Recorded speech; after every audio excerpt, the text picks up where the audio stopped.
Eva Braun was with the Führer for 13 years, yet she never had the public projection that Magda Goebbels had, the true unofficial First Lady of National Socialism. Born on November 11, 1901 in Berlin, Magda was the natural daughter of August Behrendt, a maid, and probably the engineer Oskar Rischel, who would marry her later without giving the child his surname. After divorcing Günter Quandt in 1929, Magda began to frequent the Nordic Club, an institution founded in 1909 that advocated for the superiority of the Nordics and by this time openly sympathized with the National Socialist ideology. Her bond with Nazism probably deepened when she went to hear Goebbels at a rally in the Sports Palace. Shortly after, she joined the Nazi Party. Due to the social circle she came from, she was well received and became deeply involved from the beginning. In 1930, she was appointed Goebbels' secretary. From his diaries and the testimonies of contemporaries, it is deduced that they fell in love at first sight. If Magda's adoration for Joseph Goebbels was blind when she met Adolf Hitler, her enthusiasm knew no bounds. The two would forge a deep relationship, and Magda became part of Hitler's small but select group of female friends. The Führer said of her, "This woman could play an important role in my life, even if I do not marry her. She could be the feminine opposite pole of my masculine instincts." In December 1931, less than a year and a half after the rally at the Sports Palace, Magda yielded to her Nazi lover's pleas and married him. The wedding was held, curiously, at a property that the Quandt family owned in Severin, but the intriguing divorcee was not pursuing Goebbels but Hitler, for whom she felt admiration bordering on delirium. The Führer even acted as the groom's best man when the couple married on December 19, 1931. Magda entered the inner circle of the Nazi leader, and her relationship with Hitler became the platonic complement to her relationship with Goebbels. The three formed a trio in which Magda played the role of the Führer's muse and the consort of his lieutenant. After their marriage, the Goebbels moved into an exclusive mansion located at Reichskanzlerplatz, which over time became the center of Berlin bourgeoisie parties and soirées, and the operational nucleus of the Third Reich's leader. In the following years, the couple had 6 children whom they named with the initial of their adored leader's surname, H, Helga, Hildegard, Helmut, Holdine, Hedwig and Heidrun. Magda was also the first woman to win the Cross of Honor of the German Mother, an award that made her a model for other German mothers to follow. The private relationship between Magda and Hitler is a mystery. Some even claim that they became formal lovers. "I also love my husband, but my love for Hitler is stronger. For him, I would be willing to leave this world," she confessed to Leni Riefenstahl on one occasion. Apart from this confidence to the Reich's brilliant filmmaker, there is no evidence to support the affair, and given the influence and power that man came to wield, any lady of the Third Reich could have been his lover. In the months leading up to the seizure of power, Hitler spent long periods in Berlin. His hosts were, of course, the Goebbels, who opened the doors of their home wide in the privileged neighborhood of Reichskanzlerplatz. The former lady of the bourgeois and decadent society had become the exemplary National Socialist housewife. She prepared lunch daily for Hitler and had it sent to the hotel where the Chancellor aspirant resided during that year. At night, the party's top brass gathered at the Goebbels mansion. The gallery of monsters that would make the Third Reich infamously passed through that house. Hermann Göring, Ernst Röhm, and the ruthless Himmler, who was still content with heading the insignificant SS, paraded through Magda's living room, enjoying her dishes and attentions. Magda cooked for all, giving everyone conversation. The soirees at Reichskanzlerplatz stretched into the early hours of the morning. The future rulers of Germany made and unmade plans, anticipating the end of the withered Weimar Republic. Their predictions came true much sooner than expected. On the last day of January 1933, Hitler was tasked with forming a government. It was the formal inauguration of National Socialist Germany. The Goebbels marriage was at the forefront to savor the triumph's sweetness. He had been a Nazi since the heroic times, she for only 3 years. Both were the Führer's favorite slaves. Joseph dreamed of the Ministry of Education and Culture to practically recreate his propagandistic delusions. Hitler did not grant it. He gave him something better, a candy created ad hoc for him, the Ministry of Information and Propaganda. As Reich ministers, they moved to a home befitting their personal glory, to Prince Leopold's palace. For the summer, the authorities of Lanka on Lake Bogen gifted them another Prussian-style mansion. Magda ordered the place to be spruced up until it became a complex of 5 buildings, one of which had 21 rooms equipped with advances such as air conditioning or motorized blinds, something unheard of for its time. The minister had a private castle built, where even his wife could not enter. He used it as an office entirely upholstered in red and to receive his occasional lovers. Goebbels' extravagances were not an exception, but not everything in the life of Germany's most famous couple could be perfect. Once Goebbels' extramarital affair with a young 22-year-old Czech actress came to light, deeply affecting Magda, despite her own romantic flings. Magda Goebbels felt very secure in her relationship with the Führer, so she did not hesitate to ask him to let her divorce her husband. But what she hadn't anticipated was that this decision would cause a scandal and a stain on the image that the government wanted to present of National Socialism, and most importantly, it would be a disgrace to the image of the propaganda minister. Hitler simply said, "No." That blunt response took Magda by surprise, who, bewildered, realized who held the power in Germany and in her life. Hitler, entirely dedicated to transforming Germany into an invincible empire that would last 1,000 years, did not marry until shortly before his death. Magda rivaled the Führer's bride to become the regime's first lady. She succeeded, and by her own merits. She was ubiquitous at the parties and celebrations marking the party calendar, and at the same time, she began an incessant childbearing activity. On April 22, 1945, with the Red Army at Berlin's gates, the Goebbels requested permission from Hitler to accompany him to the bunker. In recognition of the unwavering loyalty she had shown him, he took the party's gold insignia from his lapel and handed it to Magda. That would be the pinnacle of her career and the prelude to the drama. On April 28th, she locked herself in her bunker room and wrote to her son Harold, who was serving in the Luftwaffe, "Our splendid idea is sinking, and with it everything beautiful, admirable, noble, and good I have known in my life. The world that will come after the Führer and National Socialism is not worth living in, and that is why I have brought the children." 2 days later, Hitler shot himself and put an end to his life, his dreadful regime, and the world war he had started. Magda, cold as ice, locked herself in a room with her 6 children. She administered a sedative and a lethal injection. Sleep was followed by death. The oldest was 12, the youngest had not yet turned 5. Hours later, Goebbels prepared to immolate himself alongside his wife in the bunker garden. He dressed slowly, decisively adjusting his khaki-colored peaked cap, and went up to the surface with several guards. The orders were strict. After the suicide, their bodies were to be incinerated so that the Russians could not display their bodies as trophies. The minister shot himself, and Magda ingested a cyanide capsule. End of story.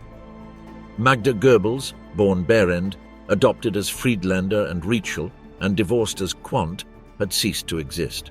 Her remains were found by Russian soldiers and buried in the gardens of the KGB headquarters in Magdeburg. A quarter of a century later, they were exhumed and completely reduced to ashes, which were scattered in the Elbe River. Not even in her worst nightmares could she have imagined such an end.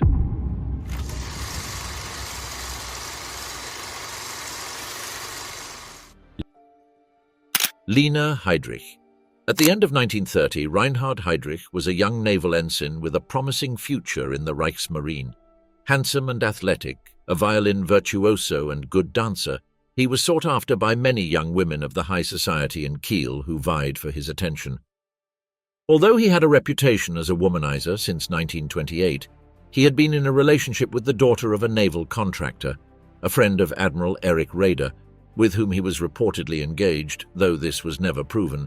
However, on December 6, 1930, at a dance held at the Kiel Rowing Club after winning a regatta, he met a 19-year-old young woman, he was 26, who would definitively mark his life, Lina Mathilde von Osten. A member of a minor branch of the small Danish origin nobility, Lina was born on the small Baltic island of Fehmarn, Schleswig-Holstein, on June 14, 1911. As the daughter of a schoolteacher with limited means, she had a childhood without excessive luxuries. The youngest of the von Ostens, She was a pretty, determined, and somewhat stubborn young woman who, after finishing secondary school, enrolled in the School of Commerce, a subterfuge followed by families who could not afford university studies.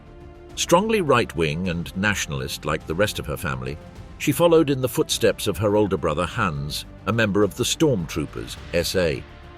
Thus, after attending an NSDAP, National Socialist German Workers' Party rally in 1929 and being captivated by Hitler's words, she joined the party, to which she dedicated herself body and soul. Lina and Reinhard fell madly in love. The first gift the young woman gave to the naval officer was a copy of Mein Kampf, which he apparently never read. He was only interested in his career, and, while he shared her conservative ideas, he was not interested in politics. After being dismissed from the Navy for a crime of honor, Heydrich found himself unemployed. Although he was maintained on a salary of 200 marks for 2 years due to his career trajectory, finding a job in Depression-era Germany with such a blemish was not easy, and marrying without resources even less so. Her parents insisted that she leave him, but she refused. The intelligent young woman was decisive and moved heaven and earth to help her fiancé, aware of his extraordinary abilities. She decided to guide him down an unfamiliar but promising path, the National Socialist Party. Following his girlfriend's advice, who acted as his guide during those early years, Heydrich joined the National Socialist Party through a family friend, Karl von Eberstein, but he was just a newcomer without a political pedigree at that time. Hearing that the Reichsfuhrer was seeking candidates to organize the SS intelligence service, Eberstein proposed his friend, claiming he had been an intelligence officer in the Navy. This was a mistake that no one noticed. He had only taken a communications course and knew nothing about intelligence. The similarity between the two words did the rest. Heydrich was summoned to Heinrich Himmler's residence in Waldtrudering near Munich, the Nazi movement's capital, on June 14, 1931. Suffering from the flu, the Reichsfuhrer cancelled the appointment at the last moment. However, Lina, sensing that this great opportunity might slip away, decided that they should go anyway, and they took the train. Though received with reluctance, the interview took place. Seeing that his interlocutor knew less about security matters than he did, Reinhard created an impressive diagram with almost professional language, learned from spy novels, that captivated the former chicken farmer. A few days later, with Hitler's approval, Heydrich was appointed head of the SD. Aware of the significant step taken and the importance of her intervention, Mrs. Heydrich declared years later, "This was the most glorious day of my life, of our lives." The salary was not substantial, but it was enough to live on, albeit modestly, so the couple decided to marry. The wedding took place on December 26, 1931, in the small church of Grossenbrode, Schleswig-Holstein. Heydrich appeared in a morning coat and top hat, not the SS uniform everyone expected, as Lina explained. "My husband didn't like the uniform. He wore it out of obligation. He preferred to dress in civilian clothes when he was off duty." The early days were far from easy. They lived in the first floor of a shared apartment in the Munich neighborhood of Lochhausen, which frequently doubled as an office. Soon their first 2 children, Klaus and Heide, were born. The SD chief was a dedicated worker with no fixed hours, but he made sure to reserve time for his children. As he accumulated more positions, the previously apolitical Heydrich underwent a radical transformation, influenced by his wife. He not only abandoned the Catholic Church, but embraced the racial and ideological tenets of National Socialism with the fervor of a convert, with Judaism as the common enemy to defeat. However, as he continued to rise within the Nazi hierarchy, the couple grew apart. Heydrich not only had less time to spend with his wife, but also remained unfaithful to her. Allegedly, although never confirmed, she decided to repay him in kind and flirted with the ambitious and handsome SS Hauptsturmführer, Walter Schellenberg. But the always well-informed Heydrich put an end to that relationship, including a threat, and reconciled with his wife, resulting in the birth of their 3rd child, Silke, for whom he had a great fondness. From then on, and at least apparently, the relationship between the couple thrived, while Lina enjoyed the pomp befitting the wife of the second-in-command of the SS after Himmler, with whose wife she did not get along.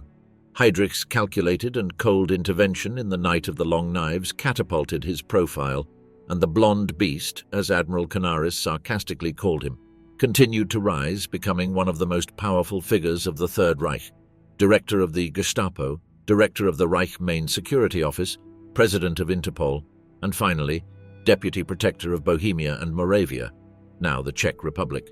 The decisiveness with which he acted in his last position earned him a new nickname, the Butcher of Prague. However, after crushing all resistance, he made a surprising turn. He pacified the country and improved the conditions of Czech workers. In reality, he acted as a true viceroy and his wife like a queen. It seemed that everything was going well for the couple. However, the situation worried the Czech government in exile, which sent a commando to kill him, aware that if successful, German reprisals would provoke an outburst of fury among the nationals, as it did. On May 27, 1942, Heydrich suffered an assassination attempt, and at 4:30 a.m. on June 4th, he died of septicemia. After a grand funeral in Prague with state honors, his body was placed in Berlin's Invalidenfriedhof cemetery, alongside the graves of the greatest Prussian heroes. Hitler gave the widow a luxurious residence near Prague, the Jungfernbreschan estate. It was there that Martha, Heydrich's posthumous daughter, was born, and where his eldest son, Klaus, died after being hit by a truck while riding his bicycle. Gradually, although she was seen from time to time, Lina withdrew from public life. With the end of the war, the family fled to Bavaria, and from there to the beloved island of Fehmarn, where she would overcome the denazification process and the extradition request from the Czech government, although she was sentenced to life imprisonment in absentia in 1948. Lina denied any knowledge of her husband's crimes for the rest of her life and defended his honor. Additionally, she frequented revisionist circles and SS veterans groups, where she was an acclaimed figure. In truth, she never renounced National Socialism, and she embarked on a long legal battle against the authorities of Schleswig-Holstein to be granted the substantial pension for the widow and orphans of a general killed in action, from which she emerged victorious. In 1965, she decided to turn her life around. She married Finnish theatre director Mauno Manninen and restored the family mansion in Fehmarn, which she turned into a renowned inn-restaurant frequented by nostalgists of the Third Reich. The estate's fire and the subsequent death of her second husband in 1969 ended her projects and forced her to retire from public life again. Restless as she was, she once again focused on her first husband, publishing in 1976 an exculpatory book about their marriage, in which she claimed ignorance of the final solution devised by her husband at the Wannsee Conference. Lina von Osten died in Fehmarn on August 14, 1985.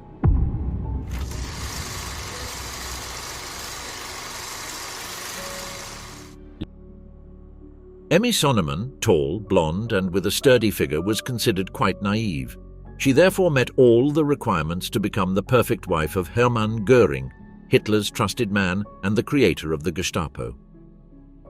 After the war, in a 1951 interview, she defended herself by arguing that she was an apolitical person, and also defended Göring, who had committed suicide with a cyanide capsule to avoid carrying out his death sentence, justifying his role in the Third Reich with his good intentions. The truth is that, unlike Magda Goebbels, a fanatical National Socialist, and more in line with Eva Braun, Hitler's discreet lover, Emmy Göring, lacked political convictions. Her profile aligned well with the role the Nazis desired for women in the society of 1,000 years. They met in early 1932 when Hitler's entourage visited the Kaiser Café, seeking contact with artists. In a second casual encounter in a park in Weimar, Göring vented his sorrow over the death of his first wife, his beloved Karin, and Emmy had the insight to show admiration and compassion. The first gift she received from Hermann was, in fact, a photograph of the deceased. Göring proposed to her months later by telegram from Capri and asked her to marry him in February 1935, according to Emmy, with the words, "Why don't we get married? The Führer will be our best man." She agreed that in Göring's new house in Berlin, at 34 Kaiserdamm, a room would be dedicated solely to the memory of the late Karin. By then, her husband had already built the Sachsenhausen and Papenburg concentration camps. However, neither her future husband's professional occupation nor his 150-kilogram weight posed an obstacle to the wedding. where 30,000 soldiers lined the route to the Berlin Chancellery. "Anyone visiting Germany these days would think the monarchy has been restored," commented British Ambassador Eric Phipps at the spectacle. Emmy began to fulfill her role in representative tasks alongside Göring and Hitler, receiving illustrious visitors at Karinhal, a palace that always retained the name of her predecessor, such as Prince Paul of Yugoslavia, King Boris of Bulgaria, Swedish Crown Prince Gustav Adolf, King George of Greece, or the Duke of Windsor, Charles Lindbergh. Before these visits and in her private life, Emmy maintained the role of the perfect, sweet and shy ingenue, who found it as natural to hoard incredible artistic treasures as to have lion cubs from the Berlin Zoo cuddle among her blankets. Jewish journalist Bella Fromm described her with these words: "She is not an intriguer. She is compassionate and maternal, a Valkyrie type, tall and robust, but with gentle charm." In the final act of the marital theatre, on October 7, 1946, she bade farewell to her already sentenced husband, consoling him and assuring him, "I will always think that you fell for Germany."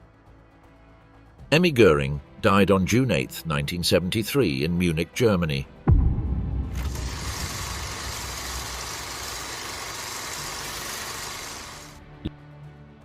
It is often said that behind every great man is a great woman, but what woman stands behind the man who personifies the devil himself, such as Adolf Hitler?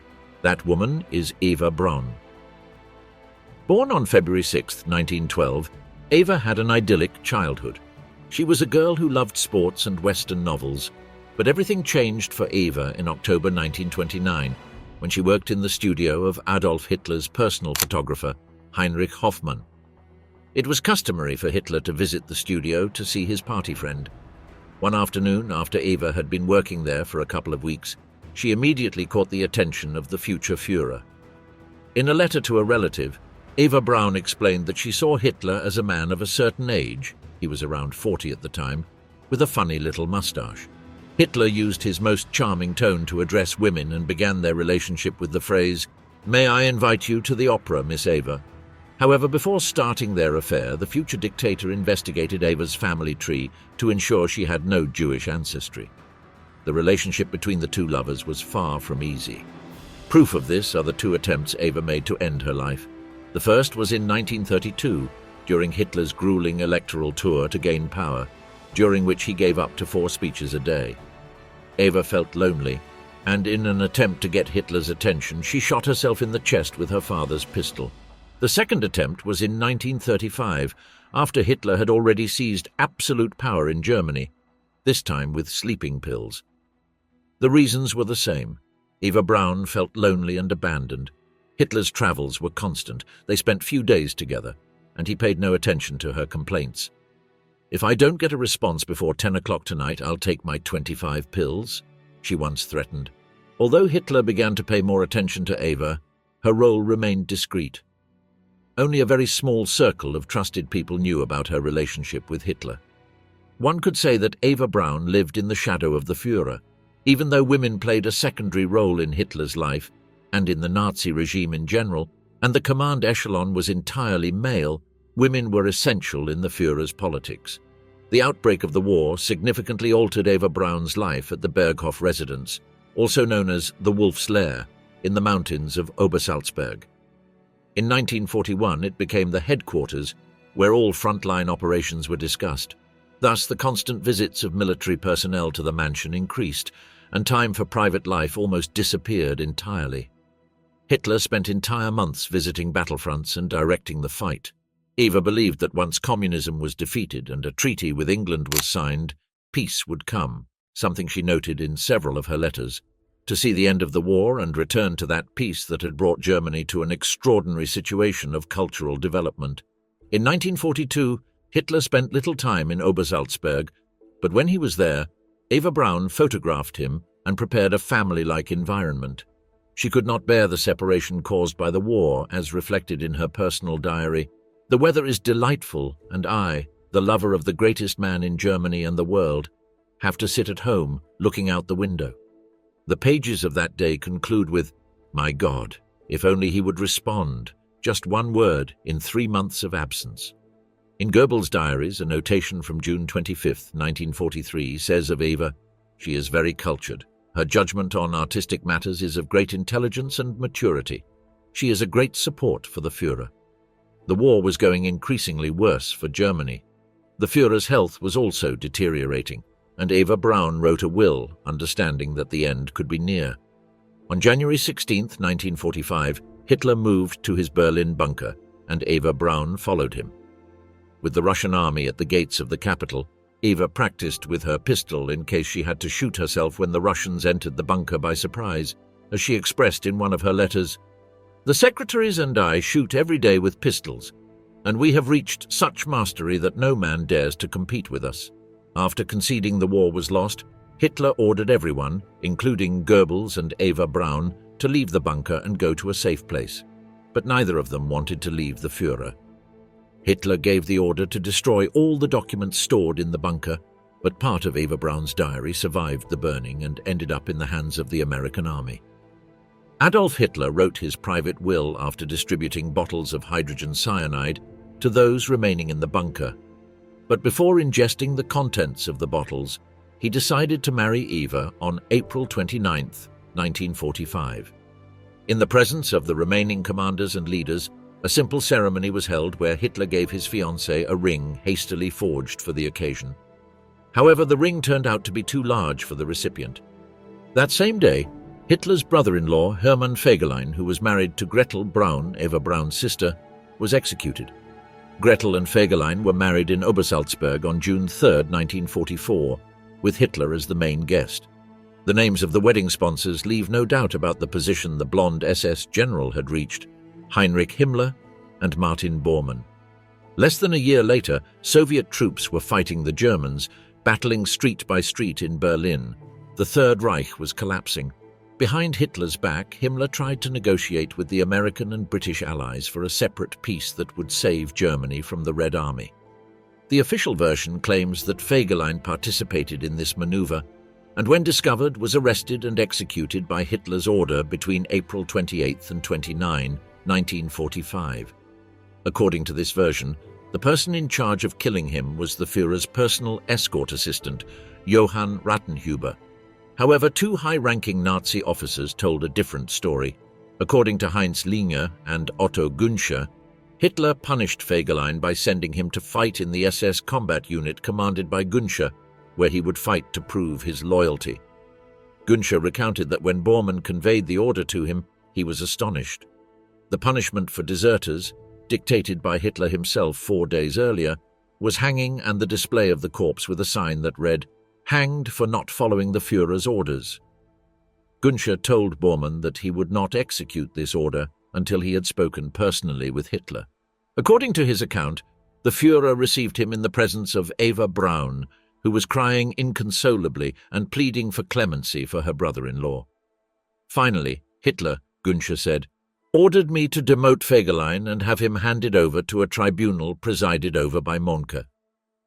Mohnke consulted the military code and found that no officer could be subjected to a court-martial unless he was in full physical and mental faculties. So he decided that Göring could not be judged and returned him to SS custody. "I never heard from him again," he said, and Hermann Göring's body, if he was indeed a corpse, never appeared. On April 30, 1945, Hitler and Eva Braun entered the Führer's office. There, Eva received a dose of cyanide and a pistol. Hitler bit into a cyanide capsule and shot himself in the head.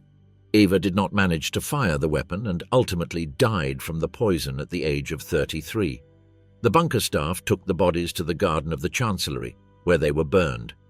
When the Soviet army entered Berlin and stormed the bunker, they found the half-charred remains of their bodies and secretly buried them in the Smersh complex, the Soviet Union's counterintelligence department, in Magdeburg, East Germany, along with the bodies of Joseph and Magda Goebbels and their 6 children. On April 4, 1970, a Soviet KGB team, with detailed plans of the graves' locations, secretly exhumed 5 wooden boxes containing what remained of the bodies. They incinerated them, crushed the remains, and threw the ashes into the Biederitz River, a tributary of the nearby Elbe River.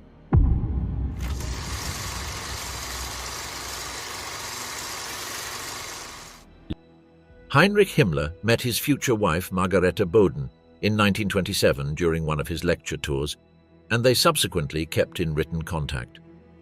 In a surviving letter, Margaret refers to Himmler as the Landsknecht with the hard heart, but she was impressed by his romantic writing style and his sincere love for her. The blonde, blue-eyed nurse Margareta perfectly matched Himmler's ideal woman. Heinrich and Margareta married in July 1928. Initially, Heinrich struggled with the decision to reveal his relationship with Margaret to his parents, partly because she was 7 years older, but also because she was divorced and, most importantly, because she was Protestant. None of Himmler's family members attended the wedding, so Heinrich's groomsmen were the bride's father and brother. Eventually, Himmler's parents accepted Margareta, but the family kept their distance from her, and this remained the case throughout their relationship. The couple had their only daughter, Gudrun, who was born on August 8, 1929. They were also foster parents to Gerhard von Ahe, the son of an SS officer who had died before the war. Margareta sold her share of the clinic and used the profits to buy land in Waldtrudering near Munich, where they built a prefab house. Himmler was constantly away on business, so his wife took charge of their efforts, mostly unsuccessfully, to raise livestock for sale. After Hitler came to power in January 1933, the family first moved to Möhlstrasse in Munich and in 1934 to Lake Tegen, where they bought a house. Later, Himmler acquired a large house in the Berlin suburb of Dahlem as an official residence. The couple saw little of each other as Himmler became completely absorbed in his work. Heinrich Himmler's older brother, Gebhard, characterized Margaret as a cold and hard woman with extremely delicate nerves, who radiated no warmth at all and spent too much time complaining. But despite these characteristics, she had been an exemplary housewife who loved Heinrich and remained faithful to her husband. Margareta Himmler joined the National Socialist German Workers' Party as early as 1928, membership number 97,252. Due to Himmler's enormous responsibilities, his relationship with Marga was strained.